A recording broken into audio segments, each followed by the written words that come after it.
guys, it's Francine Simone, and today I am here with a topic that actually has really been bothering me lately. What I want to talk about is greatness, individual greatness, not necessarily dealing with books, though I will show you how very much it is related to books and writers, but it's also related to individuals, specifically no matter what you do, no matter what you're about in life, no matter who you are.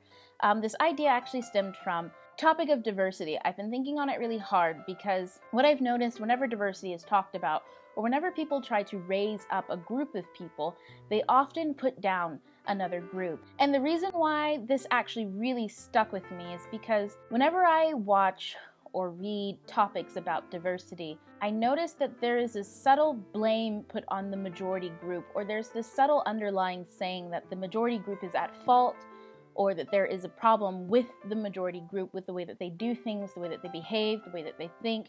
And sometimes I wonder, what if a young person were to read this? Would they walk away feeling uplifted to be a part of change, or would they walk away feeling as if they have done something wrong by simply being? I'm not saying that the topic of diversity is wrong at all in any means. Of course not. I'm just saying whenever we talk about it, how does that young person walk away feeling? Because at the end of the day, if that young person walks away feeling less of themselves, or like they should shy away from being who they want to be or doing what they want to do because the running dialogue is we've seen enough of you, that's a problem. It's a huge problem when we do it to minority groups, and it's a huge problem when we do it to majority groups, because it's never about lowering other people to raise ourselves up. It's about everyone raising up to their own personal and individual greatness. I want to talk about that today. What I notice in the writing community, and this doesn't really necessarily have to do with the diversity of writers as much as it does with the mentality of writers, especially self-published writers and traditionally published writers in separate publishing houses. There is a sense of competition. There is a sense of selling your book over another book in the same genre or another book that is like it. Oftentimes writers or authors feel like when an individual walks into a bookstore and looks at two books of the same genre, they're hoping that that individual picks up their book over the other. And here's the issue with this. There's no such thing as competition with books, just like there's no such thing as competition with people. I know that sounds crazy. I know it sounds like I don't know what I'm talking about. Now I want you to stop and think about a time that you've read a book in a genre and you really enjoyed the book. What is the first thing that you did? Maybe you went to look to see if that author had more books, right? Let's say you've read all of their books. What's the next thing that you did? Let's say it is a fantasy novel in YA with strong female protagonist. What is the next thing you did after you've read all of those other books? You look for another book like it. You don't just say, well, fuck this, I'm gonna go pick up me an erotica. You don't just drastically switch gears. Generally, you want to look and read something very similar. Not saying that you want to read a copycat. No, you want to read something that has the same tropes, the same concepts. And this is why publishing companies are constantly about trends, because they know that this is how people read. So the idea here is that your competition is your best friend, because your competition makes you relevant. So I want to say, especially for writers, we need to start promoting each other and lifting each other up, especially when we're in the same genre, because we give each other relevance when we do.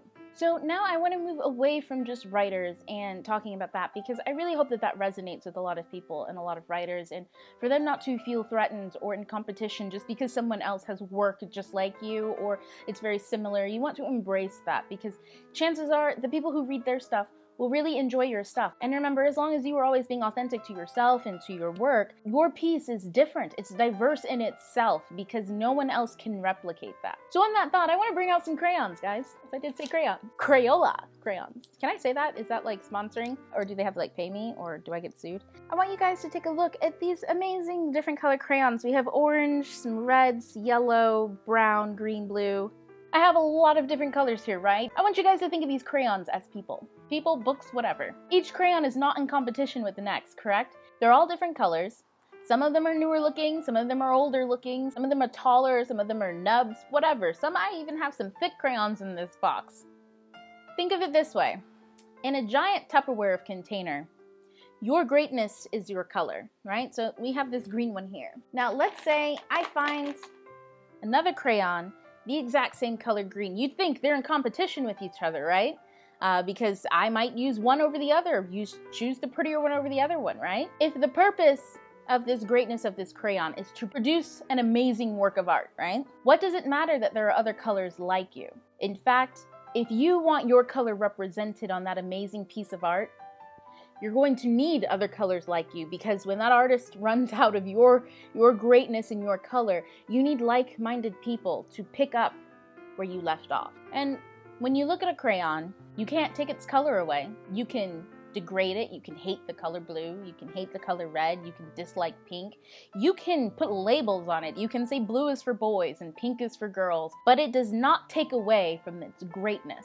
It doesn't take away from the color, its pigment doesn't fade, its purpose is never lost, it is still there, ready to create a great piece of art. The yellow crayon doesn't have to put down the blue crayon to lift itself up, because it's yellow. It stands out all on its own because it's its own color. What I'm getting at here is that people are like crayons. We have our own greatness, we have our own purpose, we come in different sizes, shapes, we come in different colors. We come with different purposes, we come with different reasonings for being. And your reason for being hardly ever is to put someone else down in order to raise yourself up.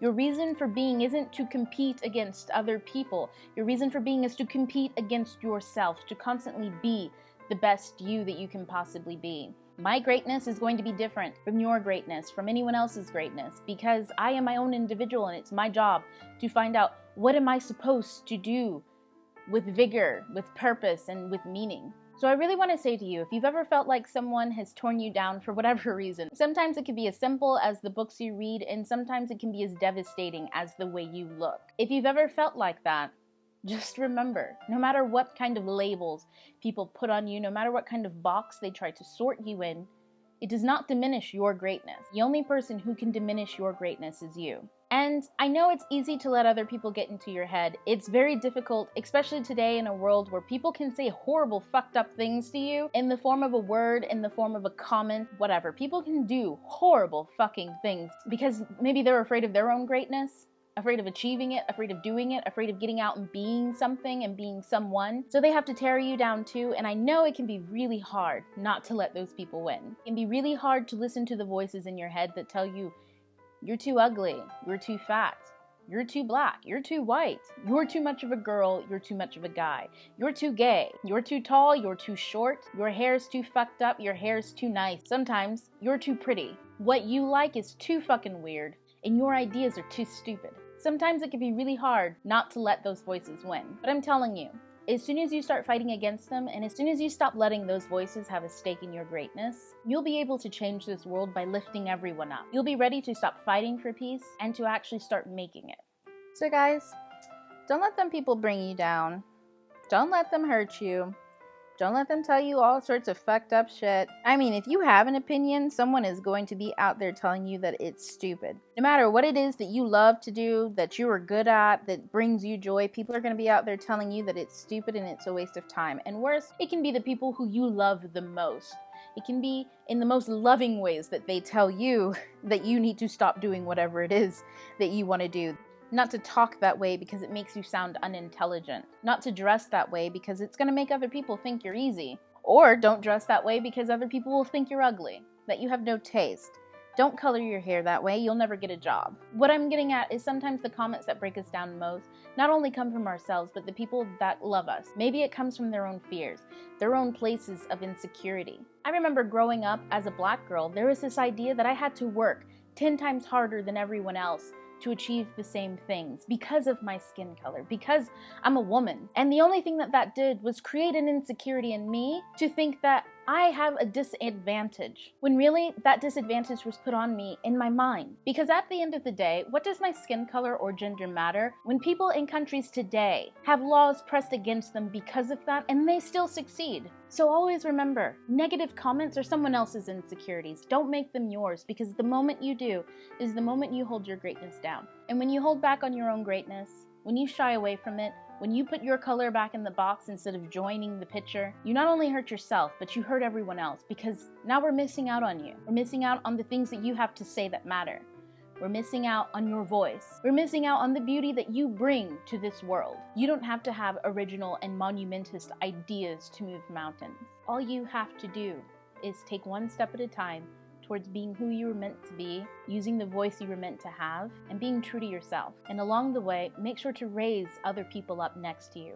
Don't step on them so that you can get up higher. Because what's the beauty in the picture when you're the only color? And I think we can all agree that only the best of pictures use all of the best of colors.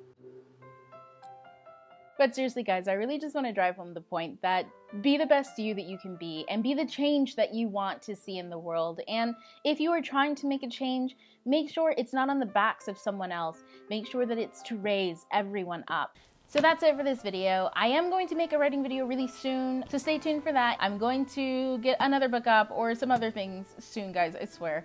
Don't forget to check out the giveaway video and enter that. And of course, don't forget to thumbs up, subscribe, and I will see you later. TTYL, ta-ta for now. Bye.